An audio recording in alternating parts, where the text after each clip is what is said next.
So in this segment, we're going to be talking about the HGV driver shortage again, with EU drivers set to snub Johnson's appeal for them to come to the UK to help solve our problems, which I don't blame them for, because what we've offered, A, is a joke, and B, they don't owe us anything. Like, we're the ones who said we don't need them, and now suddenly we're like, come back.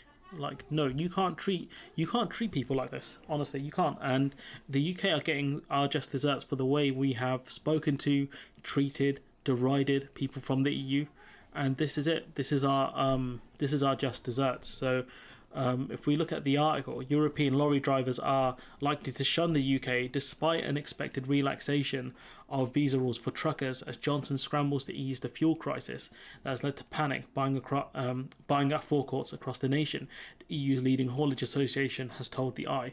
And one of the things I would stress for the EU countries are that, look, you know that you also have a driver shortage. It's nowhere near as bad as ours, especially because you have enough drivers per capita compared to us, and obviously you have cabotage, which does help. But I would seriously look at improving the lives of lorry drivers for the EU as well. If I was, living in the EU, but I don't, so not anymore. Point being is that they're not going to come back. Like, why would they? While the Prime Minister is expected to greenlight visas to EU drivers, the head of the European Road Haulers Association has said drivers on the continent are likely to ignore the UK in favour of higher pay and working conditions across Europe. I expect many drivers will not return to the UK even if the government allows them to, said Big Marco, the General Secretary of the UETR, which represents more than 70% of trucking companies across the EU. If we actually listen to one of the EU drivers, he does talk about it briefly. The EU workers we speak to will not go to the UK for a short-term visa to help UK out of the shit they created themselves. Apologies for the language. Thank you. Not ideal language, but we get the message. Let's go again. Let's hear that one more time. The EU workers we speak to will not go to the UK for a short-term visa to help UK out of the shit they created themselves. And that's the point, is they know, these EU drivers know, the ones that we've treated badly, know that we're desperate and they're going to come back to bail us out. Why would they? Especially if they're getting paid more in the EU and they have better working conditions. But even the pay, is slightly less into some drivers. This person, Joel Hill, who works for ITV, saying, I've just spoken to a Polish HGV driver who calculates he could earn £2,000 more a month. That's a lot of money. That's a lot of money in the UK than he does currently in Germany. But he says he won't be applying for a temporary visa because 3 months is too short. The minimum length he would accept is 12 months because you need a certain amount of job stability, especially if he's going to move his family over here as well, which he could possibly do. So why the hell would he accept a place for 3 months? How would he find accommodation for somewhere to live for 3 months? The guy's not going to live in his the lorry cab bit, is he? Like, let's be real here. Even though the UK have tweaked it so it's 3 months from when they start, we know, according to Logistics UK and other companies, it's going to take minimum probably the end of 2023 to get to a sustainable level of lorry drivers, right? Just give these guys 12-month visas or 2-year visas or whatever to come to the UK until our own guys are trained. And obviously these guys are going to know that we're only using them as a stopgap. But at least be smart when you're trying to do this. When you're trying to be scumbags, at least try and do it somewhat intelligently. Offer 12-month visas. It makes sense. Honestly, these idiots, man, these people in charge. And you've got Grant Shapps who's like, oh yeah, there's no fuel shortage. There's no fuel shortage, bro.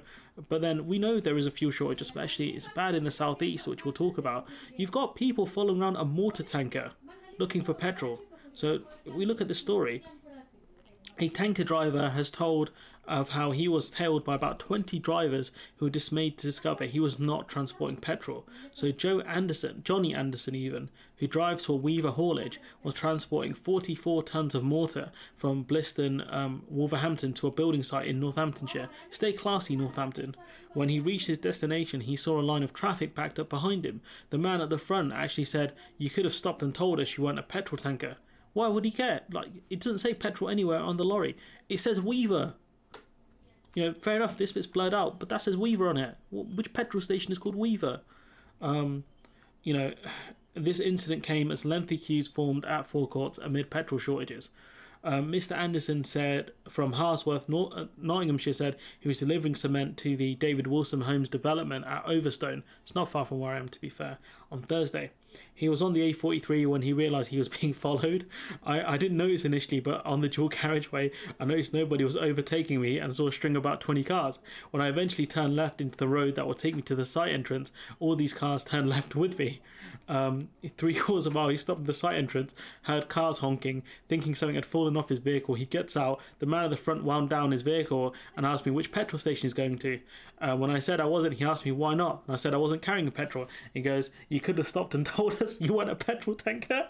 I couldn't believe it. I went John McEnroe and said, you can't be serious. Then the bloke behind me asked me where the nearest petrol station is. So you got to think, right, all these people were following this guy in his lorry or whatever you want to call it, his tanker, right? Thinking this man's going to deliver petrol. That's how bad the shortages are. You got people following around tankers thinking, oh yeah, that's a big tanker, he's going to be delivering petrol. That's how bad things are. That's how bad the lorry driver shortage is. I know you need a special license for driving around petrol, but I wouldn't be surprised if a lot of the EU drivers with those licenses went as well. You got grant chaps, no fuel shortage, buy responsibly, and all this nonsense here, right? It's a joke. Honestly, all these guys are jokers. A lot of them. There's not much more to talk about on this story, but the UK are desperate, and we'll go back to our geezer over here. He'll explain the situation far better than I can. The EU workers we speak to will not go to the UK for a short-term visa to help UK out of the shit they created themselves. The EU drivers know we're desperate, and you've got EU drivers who are smart enough to say, look, if you offer a 12-month visa, I'd accept it, not on a 3-month visa, because there's no job stability there. These people are not desperate to leave. You have to make them a good offer for them to leave their current roles working for their haulage companies. And the UK are that desperate. We'll be talking about the desperation of the UK in over the next few weeks, essentially. I'm doing my best to keep up with all the news that's going on. You can see from all the tabs I've got open, there's just so many stories to cover. I'm doing my best to try and keep up with the schedule and keep up my 9 to 5. So I hope people can appreciate that. But it's enough talking about me. This video is going to go on long enough. But it's funny though. It's funny. This is my thumbnail right here. I just don't know what more to say apart from let me know what you think in the comments below. Like, comment, share, subscribe, and hopefully I'll see you in the next one.